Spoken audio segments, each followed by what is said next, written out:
Hello, it's a lovely, pretty good morning from here in Delhi, and a great welcome to each one of you. In the last session, we started off with buyback of shares, and in the initial class, we saw the basic concepts of what we call buyback of shares. So we will stretch our discussion today, and we will try to cover some further and additional aspects of buyback of shares. तो बड़े स्वागत है आप सब लोगों का। तो last session में हम लोगों ने देखा था बाई बैक बेसिकली क्या होता है और उसके थीम को हमने समझने की कोशिश करी, और इस पर्टिकुलर सेशन में अब हम बाई बैक ऑफ शेयर्स के कुछ आगे की चर्चा करेंगे। इसके आगे के अकाउंटिंग एस्पेक्ट्स के बारे में चर्चा होगी। करेक्ट। तो बड़े बाय बैक ऑफ शेयर्स के बारे में अभी तक हमने जो कुछ भी करा है उसको हम थोड़ा सा समझने की कोशिश करते हैं, लिखने की कोशिश करते हैं, और फिर हम उसको कुछ और एग्जाम्पल से सप्लीमेंट करने की कोशिश करेंगे। अभी तक हमने यही देखा कि जब कोई company buy back of shares करती है तो कंपनी का कैपिटल बेस जो है ऑल्टर हो जाता है, खराब हो जाता है, और कोई भी कंपनी अपने कैपिटल बेस में किसी भी तरह की तब्दीली अफोर्ड नहीं कर सकती है, क्योंकि ये कंपनी के लिए भयानक परिणाम लेकर के आ सकता है। तो इसीलिए ज़रूरी हो जाता है कि अपने शेयर होल्डर का पैसा वापस लौटाने से पहले, एक्चुअल पेमेंट करने से पहले, हम अपने कैपिटल बेस को रेस्टोर करें। और हमने देखा था कि अपने कैपिटल बेस को रेस्टोर करने के लिए कंपनी एक तो अपने रेवेन्यू नेचर के रिजर्व्स का इस्तेमाल करती है, और अगर रिजर्व्स सफिशिएंट मात्रा में नहीं होते हैं तो फिर हम फ्रेश इश्यू ऑफ शेयर्स करते हैं। यहाँ तक की चर्चा हमने लास्ट सेशन में करी थी। उस चर्चा को आगे हम बदस्तूर जारी रखेंगे। आप क्या करेंगे, पहले थ्योरी के लिए 2 या 2.5 पेज छोड़ दें। पहले अब हम इसकी थोड़ी थ्योरी लिखेंगे और फिर उसके आगे की चर्चा को हम इस सेशन में बढ़ाएंगे। करेक्ट। तो बाय बैक ऑफ शेयर्स का टॉपिक जो है वो जारी है, और बाय बैक ऑफ शेयर्स मैंने यहाँ पर लिखा, जरा स्क्रीन को चेक कर लें। हाँ, यहाँ तक आ रहा है। तो buyback of shares, correct बेटे, buyback of shares. Screen को भी हमें जरा चेक करना पड़ता है साथ साथ। Buy back of shares,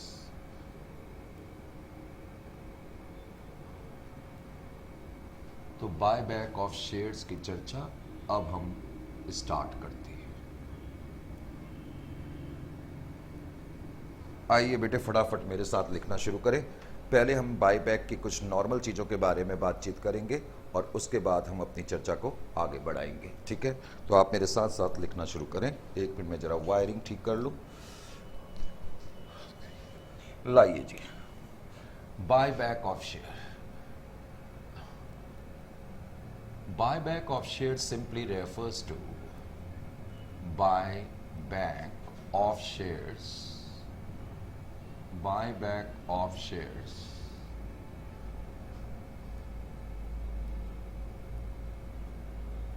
simply refers to, जरा साथ साथ आप लिखने की कोशिश करें। Buyback of shares simply refers to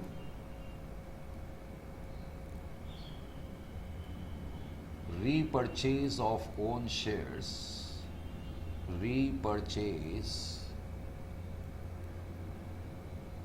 of own shares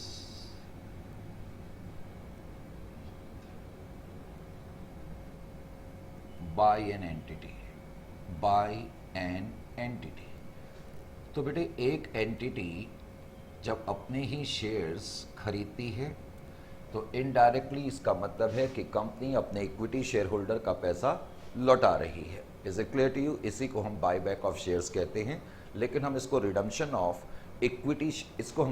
of equity share नहीं कहते हैं। जैसे कि हम redemption of preference shares word use करते हैं, रिडम्पशन ऑफ डिवेंचर यूज़ करते हैं जब हम डिवेंचर होल्डर का पैसा लौटाते हैं या प्रेफरेंस शेयर होल्डर्स का पैसा लौटाते हैं। लेकिन जब कोई कंपनी अपने इक्विटी शेयर होल्डर्स का पैसा लौटाती है तो उसको रिडम्पशन क्यों नहीं बोलते? क्योंकि यहाँ हमारा पहले से कोई कमिटमेंट नहीं है। क्योंकि जब कोई कंपनी इक्विटी शेयर इश्यू करती है तो उस वक्त कंपनी कोई कमिटमेंट नहीं देती कि आपका पैसा कब और किस वक्त लौटाया जाएगा। Is it clear to you? इसीलिए हम इसको रिडम्पशन ऑफ इक्विटी शेयर ना कह करके क्या कहते हैं? Buy back of equity shares. तो रीपर्चेज ऑफ ओन, इसको आप बेटे इक्विटी शेयर्स लिख लें, ओन इक्विटी शेयर्स। करेक्ट। लाइए जी आगे हम पढ़ते हैं। when a company या when an entity when an entity buys back its own shares, जब एक एंटिटी अपने शेयर खरीदती है, when an entity buys back its equity shares,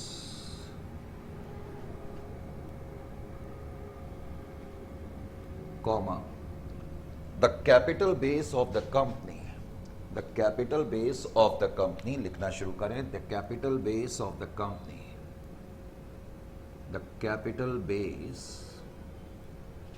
of the company, capital base of the entity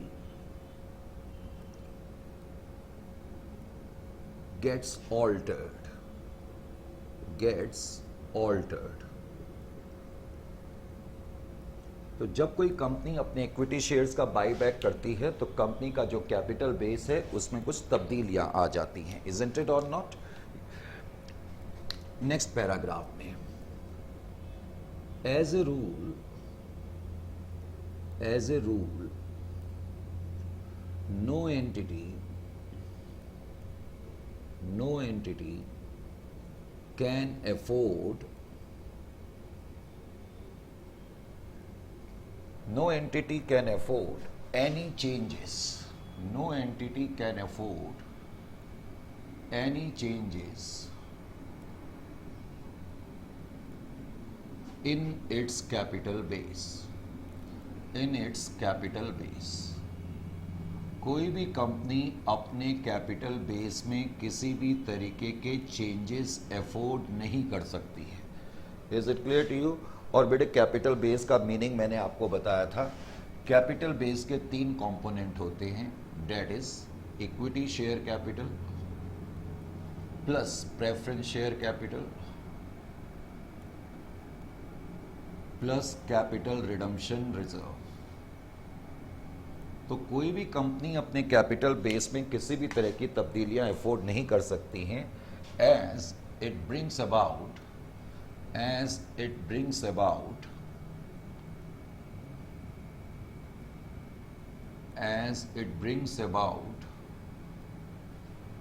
horrendous consequences, क्योंकि इसके भयानक परिणाम होते हैं. horrendous consequences का मतलब परिणाम. As it brings about horrendous consequences, मैंने बताया था कि कोई भी पोटेंशियल इन्वेस्टर हमारी कंपनी में पैसा नहीं लगाएगा. फाइनेंशियल इंस्टीट्यूशन हमारी कंपनी को लोन देने में घबराना शुरू कर देंगे और सप्लायर्स ऑफ रॉ मटेरियल हमारी कंपनी को क्रेडिट फैसिलिटी देने में हिचकिचाना शुरू कर देंगे. तो ये कंपनी के लिए भयानक परिणाम ला सकता है. इसलिए ज़रूरी हो जाता है कि हम अपने कैपिटल बेस को रेस्टोर करें. रेस्टोर का मतलब है अपनी ओरिजिनल पोजीशन पे लेकर के आएँ. Thus it becomes necessary,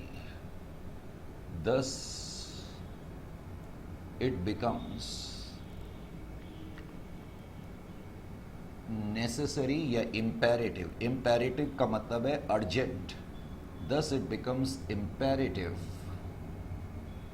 बेहद जरूरी, to restore the capital base. इसलिए ये जरूरी हो जाता है कि हम अपने कैपिटल बेस को रेस्टोर करें. To restore the capital base, to restore the capital base. इसलिए अपने कैपिटल बेस को रेस्टोर करना हमारे लिए ज़रूरी हो जाता है. और जैसा कि हमने कुछ एग्जाम्पल से देखा था कि अपने कैपिटल बेस को ओरिजिनल लेवल पे लाने के लिए कंपनी क्या करती है. In order to restore the capital base, in order to restore the capital base, in order to restore the capital base, in order to restore the capital base, comma, company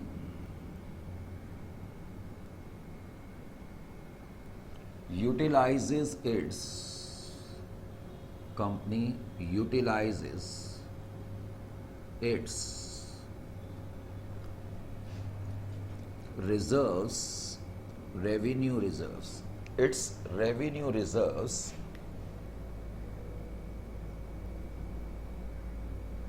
its revenue reserves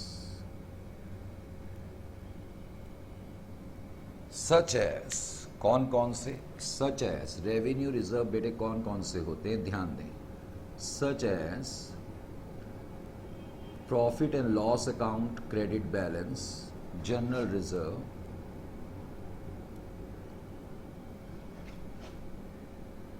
general reserve, reserve fund,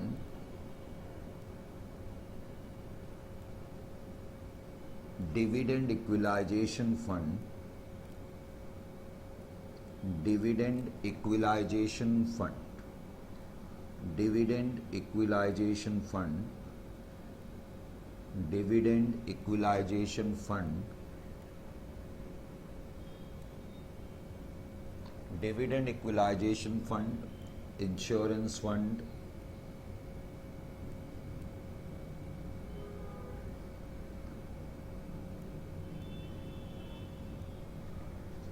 workman compensation fund, workman compensation fund,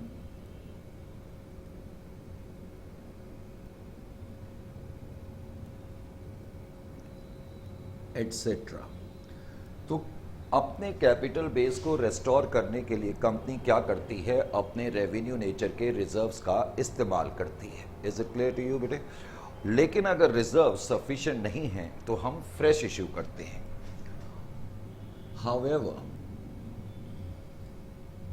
However, if reserves are insufficient, if reserves are not sufficient या insufficient, if reserves are insufficient, अगर reserve sufficient नहीं है, if reserves are insufficient, then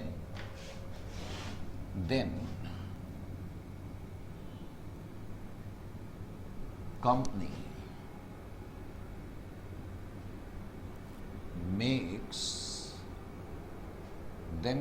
makes a fresh issue, और फिर company क्या करती है, एक फ्रेश इशू करती है। Company makes a fresh issue of, ध्यान ये रखना है कि जो फ्रेश इशू करा जाएगा बेटे वो इक्विटी शेयर्स का करा जाएगा। Company makes a fresh issue of equity shares, ये आपने ध्यान रखना है कि कंपनी जो फ्रेश इशू करेगी वो इक्विटी शेयर्स का करेगी, क्योंकि रूल ये कहता है कि इक्विटी शेयर के बाई बैक के बाद अगले 6 महीने तक आप कोई भी इक्विटी शेयर, मैंने इक्विटी शेयर लिख दिया, एक्सट्रीमली सॉरी। मैं कहना ये चाहता था कि आप फ्रेश इशू जो करेंगे वो सिर्फ प्रेफरेंस शेयर्स का करेंगे, क्योंकि रूल ये कहता है कि कोई भी कंपनी बाई बैक के बाद अगले 6 महीने तक इक्विटी शेयर इशू नहीं कर सकती। तो पूरा रूल ये हो गया कि अपने कैपिटल बेस को ओरिजिनल लेवल पे लाने के लिए कंपनी एक तो अपने रेवेन्यू नेचर के रिजर्व्स का इस्तेमाल करेगी, और कंपनी क्या कर सकती है, अगर डेफिशिएंसी होगी या रिजर्व सफिशिएंट नहीं होंगे तो फ्रेश इशू कर सकती है, और फ्रेश इशू किसका करेगी, प्रेफरेंस शेयर्स का करेगी। Is it clear to you बेटे? अब आप क्या करेंगे, 2.5 पेज अपनी थ्योरी के लिए छोड़ दो, क्योंकि अब मैं कुछ एग्जाम्पल और कराऊंगा। तो 2.5 पेज के बाद, जैसे कि ये पेज नंबर 1 है, पेज नंबर 2 है और पेज नंबर 3 पेज छोड़ करके आप एग्जाम्पल नोट करना, क्योंकि बीच बीच में मेरे को थ्योरी और लिखानी पड़ेगी, तो आप थ्योरी फिर यहीं पर लिखना। थ्योरी आप एक ही जगह लिखें और प्रैक्टिकल एक जगह करें। आइए अब इस यहाँ तक क्योंकि हम कर चुके हैं तो यहाँ तक की थ्योरी आपकी समझ में भी आ गई है। अब आगे जो मैं केस कराऊंगा वो प्रीमियम का कराऊंगा, और आज जो हम केस करेंगे, एक तो अभी तक जो हमने करा है उसको हम रिकैप करेंगे और फिर हम प्रीमियम का केस भी करेंगे। Is it clear to you?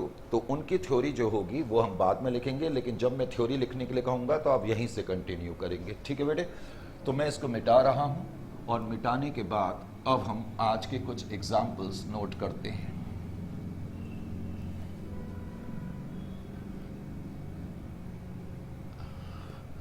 आइए बेटे, अब हमने कुछ एग्जाम्पल्स नोट करने शुरू करें। Is it clear to you? आज का पहला एग्जाम्पल क्या है? Example 1,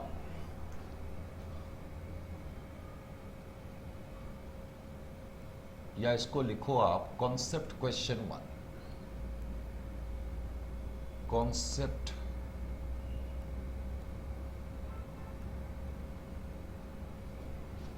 demo 1। अब एग्जाम्पल की जगह मैंने ये नया वर्ड लिख दिया कॉन्सेप्ट डेमो 1। ये जरा कैची सा लग रहा है, इजंट इट? थोड़ा कैची सा लग रहा है कि नहीं लग रहा? कैची, इंप्रेसिव लग रहा है कि नहीं लग रहा? लग रहा है ना? चलो, आपने कह दिया, नहीं तो मैं तो कुछ और लिखने वाला था।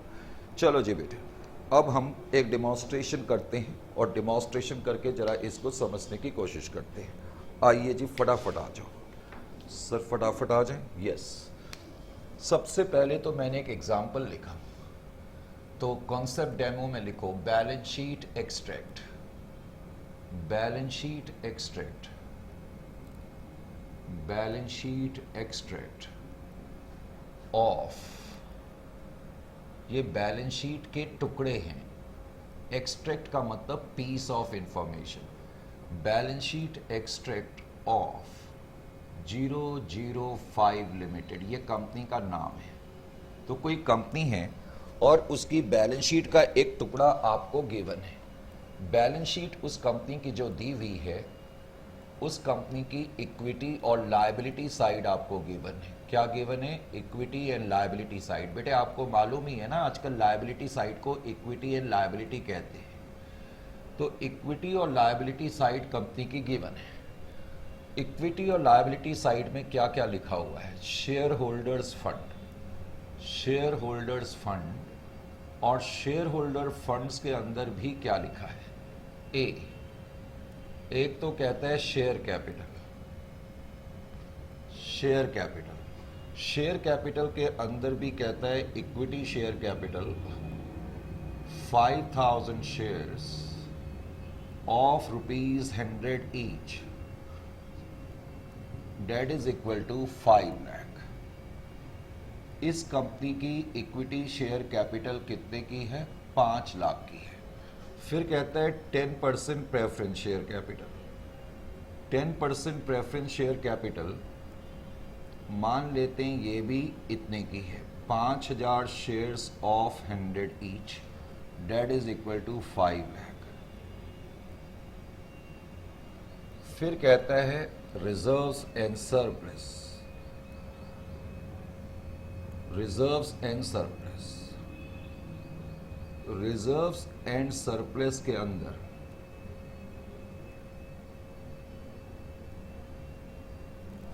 तुम्हें जो गिवन है, एक तो जनरल रिजर्व गिवन है। मान लेते हैं कि जनरल रिजर्व 3 लाख का गिवन है। Profit and loss account, profit and loss account में 1 लाख गिवन है। वर्कमैन कंपनसेशन फंड, ये वर्कमैन कंपनसेशन फंड है बेटे, मैंने शॉर्ट फॉर्म में लिखा है 1 लाख। फिर 2, कंपनी की कोई नॉन करेंट लायबिलिटी नहीं है। NCL का मतलब है नॉन करेंट लायबिलिटी। मान लेते हैं कोई नॉन करेंट लायबिलिटी नहीं है। करेंट लायबिलिटी, मान लेते हैं कि कंपनी की करेंट लायबिलिटी 4 लाख की है।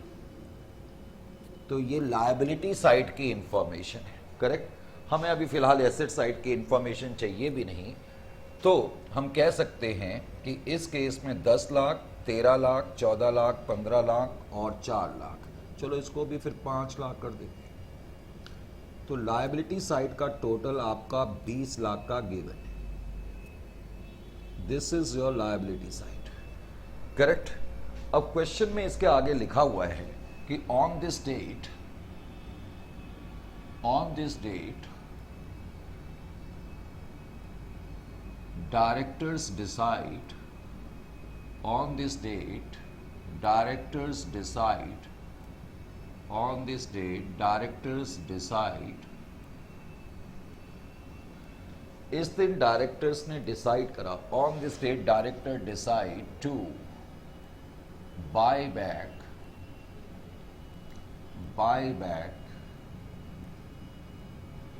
25% of its equity share capital, 25% of its equity share capital, 25% of its equity share capital. ये क्वेश्चन है, करेक्ट। अब कभी भी क्वेश्चन सॉल्व करना हो, और इस क्वेश्चन का मैं टाइटल या केस भी जो लिख दूंगा, ये कौन सा केस है, व्हेन रिजर्व्स आर सफिशिएंट। कैसे, ये अभी हम देखेंगे। ये कॉन्सेप्ट है व्हेन रिजर्व्स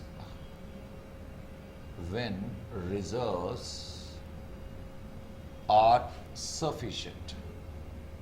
जब रिजर्व आपके सफिशिएंट है, ये वो वाला केस है, concept number 1, correct. Concept number 1 में हम केस देख रहे हैं जब हमारे पास रिजर्व सफिशिएंट है। Is it clear to you? आइए जी,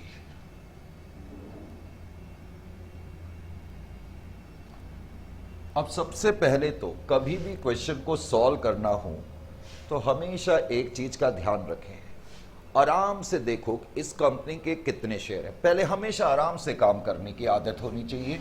लाइए जी, अब हमने इसके सॉल्यूशन करने की कोशिश करी। सॉल्यूशन में भी मैंने सबसे पहले तो आराम से देखा कि कंपनी के नंबर ऑफ इक्विटी शेयर्स कितने हैं। नंबर ऑफ इक्विटी शेयर्स, इस कंपनी के नंबर ऑफ इक्विटी शेयर 5000 है। आराम से उसको तुम पहले तो नोट करो। आपने नोट कर लिया। Is it clear to you or not? फिर आराम से देखो बी कितने का बाय बैक हो रहा है। Bye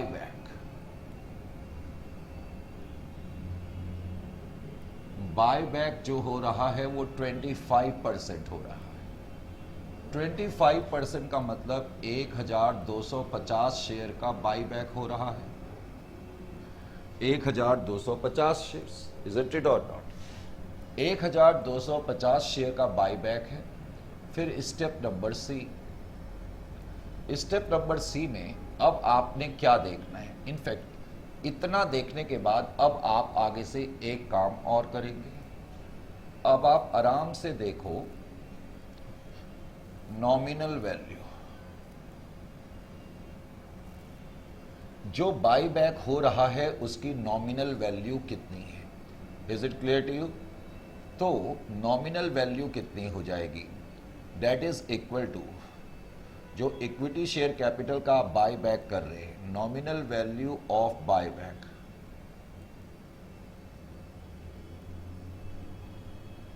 nominal value of buy back. अब जो आप बाय बैक कर रहे हैं उसकी टोटल नॉमिनल वैल्यू कितने की हो गई, that is equal to 1250 into 100। इसका मतलब दैट इज इक्वल टू 125000।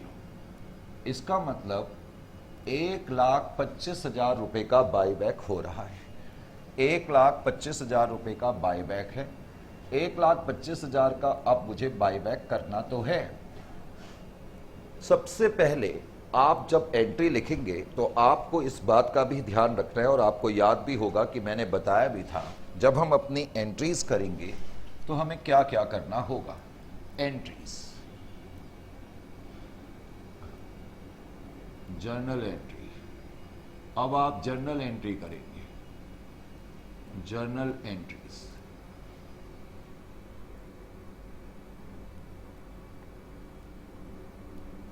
जब आप जर्नल एंट्री करेंगे तो जर्नल एंट्री करते समय भी आपने ध्यान क्या रखना है, पे अटेंशन।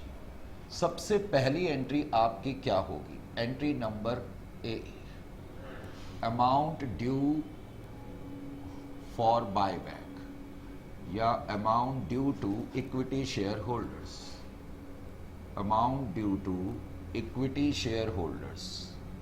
तो इक्विटी शेयर होल्डर्स को जो पैसा आपने पे करना है, पहले तो आप उसकी ड्यू एंट्री करेंगे, करेक्ट। अब ड्यू एंट्री आपकी क्या होगी, equity share capital account debit. आपके पास 1,250 शेयर वापस आएंगे। 1,250 शेयर वापस आ गए। एक शेयर की नॉमिनल वैल्यू 100 रुपए की है। 1,25,000 रुपए का बाई बैक है।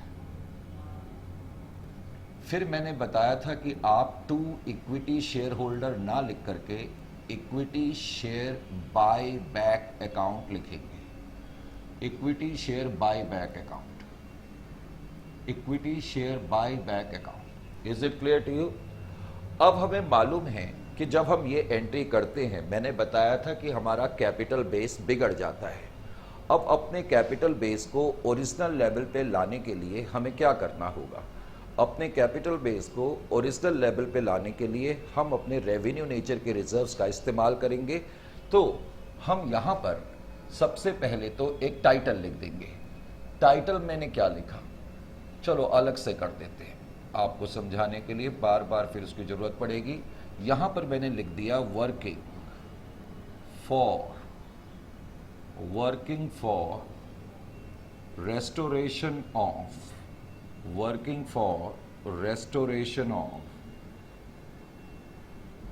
Capital base. अपने कैपिटल बेस को रेस्टोर करने के लिए आप वर्किंग करेंगे। मैंने वैसे बताया था कि इस वर्किंग को करने के लिए आप हमेशा देखेंगे nominal value of equity share capital being bought back. जो इक्विटी शेयर कैपिटल आप खरीद रहे हैं उसकी नॉमिनल वैल्यू कितनी होगी? तो आराम से पहले तो उसकी नॉमिनल वैल्यू को आपने नोट करा, जो कि 1,25,000 है। तो आपका कैपिटल बेस 1,25,000 से कम हो रहा है। अब अपने कैपिटल बेस को रेस्टोर करने के लिए हम क्या करते हैं? जैसा कि मैं अब कई बार बता चुका हूं, हम यूटिलाइजेशन ऑफ रिजर्व्स करते हैं। क्या करते हैं? Utilisation of reserves. Utilisation of reserves हम करते हैं, यूटिलाइजेशन ऑफ रिजर्व्स एक तो। और दूसरा हम क्या करते हैं? दूसरा हम करते हैं फ्रेश इशू। अगर रिजर्व सफिशिएंट मात्रा में नहीं होते हैं तब हम फ्रेश इशू करते हैं। और फ्रेश इशू भी जो हम करेंगे वो हमेशा प्रेफरेंस शेयर का करेंगे, क्योंकि लॉ ये कहता है कि बाई बैक करने के अगले 6 महीने तक आप किसी भी तरीके से इक्विटी शेयर मार्केट में इश्यू नहीं कर सकते। यहां तक ठीक है? अब बताओ बेटे मेरे को यहां पर इस क्वेश्चन में आपके कौन कौन से रेवेन्यू रिजर्व हैं? सर इस क्वेश्चन में तो बहुत सारे रेवेन्यू रिजर्व हैं। बेटे ये भी रेवेन्यू नेचर का रिजर्व है, ये भी रेवेन्यू नेचर का रिजर्व है, ये भी रेवेन्यू नेचर का रिजर्व है। तो इसका मतलब इस क्वेश्चन में जितना अमाउंट हमें चाहिए उससे कहीं ज्यादा मात्रा में हमारे पास रिजर्व्स मौजूद है। Isn't it or not? तो इसलिए ये जो केस है व्हेन रिजर्व्स आर सफिशिएंट का केस है। अब मुझे 1,25,000 चाहिए, मैं किसी में से भी ले सकता हूं, मैंने जनरल रिजर्व से ले लिए। ऐसा कोई पर्टिकुलर रूल नहीं है, आप किसी में से भी ले सकते हैं। तो आपने जनरल रिजर्व से ले लिए। रीज़न सिर्फ ये है कि जनरल रिजर्व में ज़रा ज़्यादा बैलेंस है, तो मुझे कोई फ्रेश इशू करने की ज़रूरत नहीं है। Is it clear to you or not? तो जैसे ही मैंने ये वर्किंग करी, इमीडिएटली मैं इसकी एंट्री कर दूंगा। मेरी दूसरी एंट्री जो होगी वो होगी बी। एंट्री नंबर बी मैंने यहां पर करी, B utilisation of reserves. Utilisation of reserves. अब हमने यूटिलाइजेशन ऑफ रिजर्व्स की एंट्री करी। जब हम अपने रिजर्व्स को यूटिलाइज करेंगे, ये बुकिश एंट्री है, मैंने बताया था, इससे एसेट साइड पे कोई फर्क तो नहीं पड़ेगा, हालांकि लायबिलिटी साइड में थोड़ा शिफ्टिंग और रीशिफ्टिंग हो जाएगी। Isn't it or not? तो जनरल रिजर्व से मैंने 1,25,000 रुपए लिए और फिर मैंने क्या करा, उसको ट्रांसफर कर दिया कैपिटल रिडम्पशन रिजर्व अकाउंट में, टू CRR अकाउंट 1,25,000। करेक्ट? उसके बाद इस क्वेश्चन में मुझे कोई फ्रेश इशू नहीं करना पड़ा, इसलिए फ्रेश इशू की जरूरत नहीं है। जब मैंने ये एंट्री करी तो इसका मतलब मेरा कैपिटल बेस रेस्टोर हो गया है, और बिकॉज मेरा कैपिटल बेस रेस्टोर हो गया है तो अब मैं क्या करूंगा, अब मैं क्या करूंगा, अब मैं एक्चुअल पेमेंट की एंट्री करूंगा। अब मैंने एक्चुअल पेमेंट की एंट्री कर दी, तो एक्चुअल पेमेंट की एंट्री मैंने करी, लेट अस से मैंने यहां पर कर दी एक्चुअल पेमेंट। तो एक्चुअल पेमेंट की आपने एंट्री करी, तो एक्चुअल पेमेंट की बेटे आपकी एंट्री हो जाएगी ये actual payment, equity share buyback account debit to bank account. अब हम एक्चुअल पेमेंट कर देंगे 1,25,000 की। समझ में आया कि नहीं? 1,25,000 ये मैंने एंट्री कर दी। यहां तक कोई प्रॉब्लम तो नहीं है सर? बिल्कुल नहीं है। अब मुझे ये बताओ, मैं ऐसे ही पूछना चाहता हूं, किसी कारण से मैंने तुमसे पूछ लिया, जल्दी से मुझे ये बताओ, जल्दी से मुझे जरा आप ये बताओ, करेक्ट, कि लायबिलिटी साइड की पोजीशन क्या है आफ्टर दी बायबैक। तो balance sheet position after the buyback, balance sheet position after buyback. अगर मैं आपसे पूछूं कि बायबैक के बाद बैलेंस शीट की पोजीशन क्या है, तो आप मुझे कैसे बताएंगे? आप जल्दी से बताओ बेटे, क्या क्या बताओगे? पहले तो मुझे यह बताओ कि आपकी जो इक्विटी शेयर कैपिटल है, 1 share holder fund, share holder fund के अंदर भी हम लिखते हैं शेयर कैपिटल, शेयर कैपिटल के अंदर भी हम लिखते हैं इक्विटी शेयर कैपिटल। हाँ जी, आपकी इक्विटी शेयर कैपिटल पहले 5 लाख की थी, वो अभी भी 5 लाख की है। इक्विटी शेयर कैपिटल में कोई बदलाव नहीं है। इक्विटी शेयर कैपिटल के बाद आपकी जो 10% प्रेफरेंस शेयर कैपिटल थी वो अब 0 हो गई। सर ये 0 हो गई? हाँ बेटे, प्रेफरेंस शेयर कैपिटल में क्रेडिट बैलेंस है और आपने एंट्री में, सॉरी मैंने ये गलत कह दिया, इक्विटी शेयर कैपिटल आपका 0 हो गया और 10% प्रेफरेंस शेयर कैपिटल में 5 लाख का बैलेंस है। जरा ध्यान से समझने की कोशिश करें इस पॉइंट को। Balance sheet position after the buyback, equity share capital account में जो बैलेंस है वो 5 लाख रुपए का था, करेक्ट। अब आपकी इक्विटी शेयर कैपिटल 1,25,000 से कम हो गई, तो 5 लाख माइनस 1,25,000,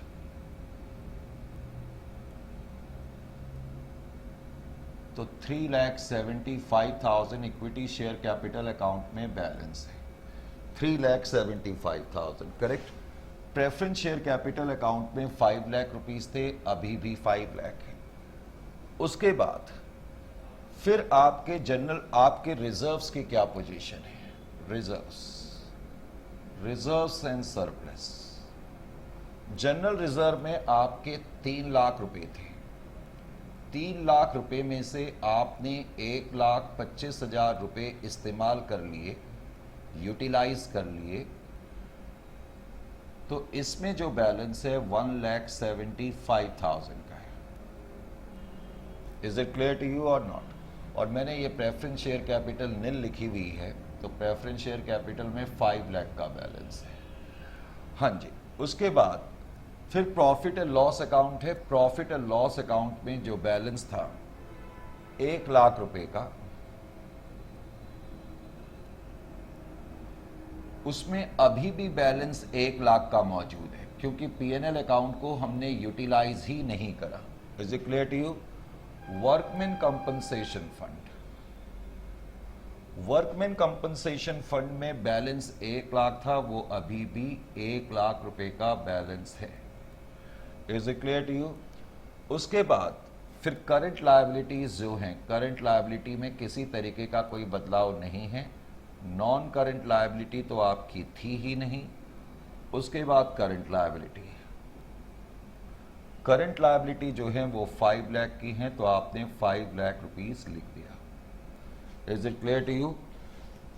तो इस तरीके से आपकी बैलेंस शीट की पोजीशन नजर आएगी, लेकिन आपको इस बात का ध्यान रखना पड़ेगा जब आप बैलेंस शीट बनाएंगे, अभी हम बाद में और अच्छी तरह डिटेल में सीखेंगे। जब आपने ये एंट्री करी तो बैलेंस शीट के अंदर कैपिटल रिडम्पशन रिजर्व नाम का एक नया रिजर्व भी आ जाएगा।